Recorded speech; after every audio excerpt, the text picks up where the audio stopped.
and welcome back. My name is Nathan and this week's video is an urban sketching video. Now I'm putting it in commas. Can you hear that? Wow, that can't be a good sign, right?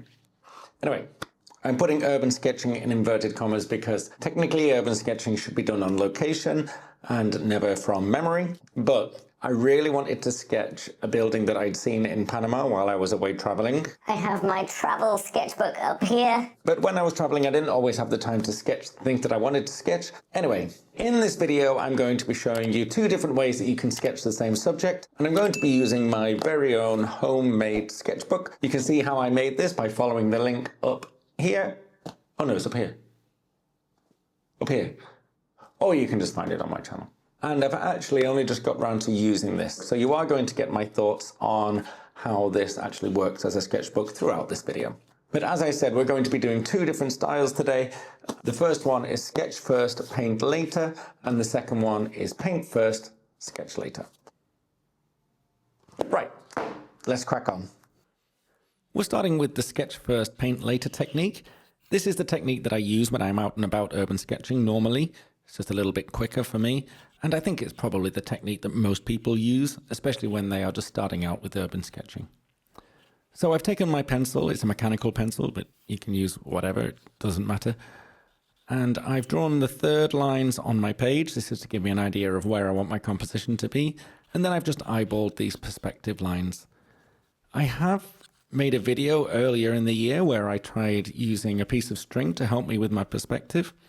And although it worked, it took the fun out of sketching for me. I quite like a bit of a wonky building, a wiggly line, a window's a little bit skew with.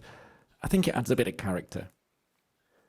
Now I'm using my own sketchbook for this, the one that I made myself, and I made the pages of this sketchbook from a random bag of paper that somebody had given me.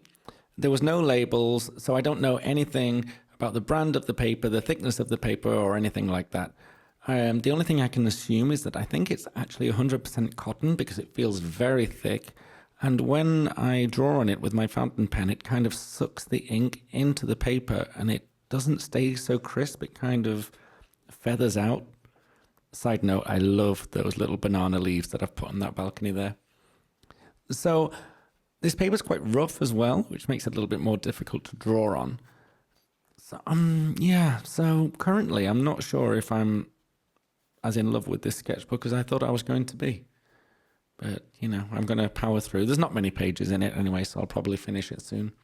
But next time I make a sketchbook, I think I'm going to be a bit more mindful over the paper that I use. I decided to draw this wall in that's closest to us in the picture. I thought it'll give us a bit of perspective and a bit of depth. You can see I'm using my perspective lines there to keep the windows in line, so it all looks cohesive.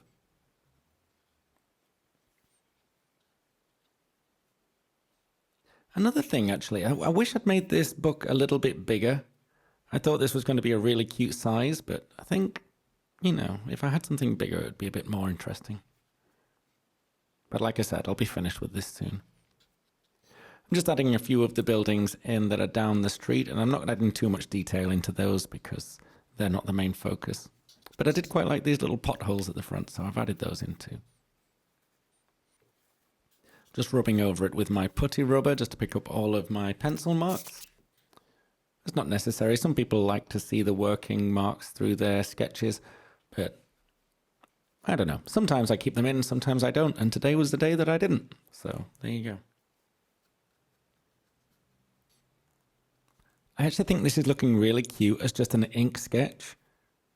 And sometimes I wish I just had the courage to leave things as an ink sketch as well, but again, today is not that day. You don't need to add in every detail, like the reliefs at the top of this building, you don't need to put it all in, just a suggestion is enough and your eyes will fill out the rest. The same with bricks as well. The watercolors I'm using are a mix of my Daniel Smith palette, which I've got on the right there, and my Winsor & Newton Cotman palette, which is on the left. Lately, I have just been using my Daniel Smith colors because I've been forcing myself to mix my own colors from a limited palette. However, Now I'm moving into a new era where I want a few more convenience colors. Like I would like a nice purple or a brown, or the colors that I just can't seem to mix myself. Like a really bright, vibrant pink is very difficult to make when you don't have a pink in your palette. So I decided today I was going to mix both palettes together and see what I came up with. Although you will see that I am reaching more for the Daniel Smiths. And that is because they are more pigmented and a little does go a long way. When you're choosing which colors to use, it really doesn't matter. You don't even need to be close, you know? It's all open to interpretation. As long as you're capturing the energy and the vibe of the place, that's what urban sketching is all about. For me, at least. So my colors are similar, but they're nowhere near perfect. And once you let go of being perfect, it's so much more enjoyable. So I'm just splattering some paint there on the bottom, red on the bottom, green on the top, just to add a bit of interest and looseness to the whole sketch. Now moving on to paint first, draw later, or sketch later. I should have wet that page with a nice clean brush first, but I forgot, so then I sprayed it. I'm using a flat-ended brush this time, just to pick up some of the colors that I'd already pre-mixed before. And I'm laying these down on the paper, more or less where they should be, and just letting them blend out a little bit. In hindsight, I could have put a bit more on there, I think. I did do a cut there. Make sure that you wait for the page to dry before you start drawing on it. I'm using my Fude fountain pen for this one. That's my bent nibbed fountain pen. This is just going to give a different vibe from the other sketch because the line weight will vary. I was trying my best to ignore what I had already previously sketched and also to ignore the paint that I had put down on the paper. And that's what's going to give this sketch the looseness. I also tried to do some continuous line work in here as well. So that's not picking up my pen off the paper, and that will give you looseness as well. I also tried to utilize this Fude nib by using the bent nib just to fill in some of the darker areas, because I can get a much thicker line that way. And because of the nature of this pen, the nib is thicker and the line weight keeps changing, it makes it much more difficult to add detail. So then you've got to rely on giving an impression rather than details.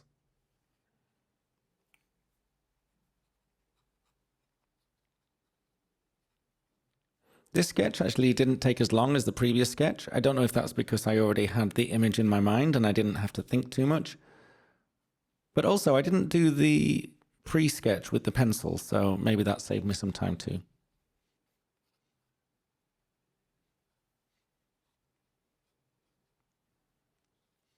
I think it's good to do these different styles now and then, just to open up your mind and make you feel a bit more free and take the pressure off yourself. And you can find what works for you and find what doesn't work for you. Adding the splatters again. I like that. I used to do that a lot. I need to start doing that more, I think. Oh, oi! I've got the hairdryer on. Oh, it's very loud. Whoa!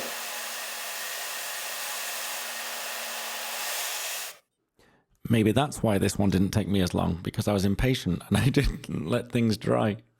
I really wanted to make it look like the light was shining from inside the building, so I added a lot of yellow there and then dabbed in the color of the door around the outside, and I think it was somewhat successful. That's actually something I want to work on, is making things look like they are shining from the inside, which is quite difficult to do with watercolor, I think.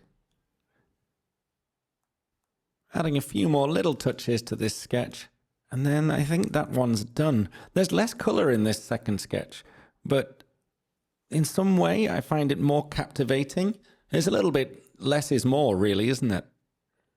Now here on the left, I'm just adding some contrast using my Tombow water marker. And then I would say we are pretty much done. So that is it for this week's video.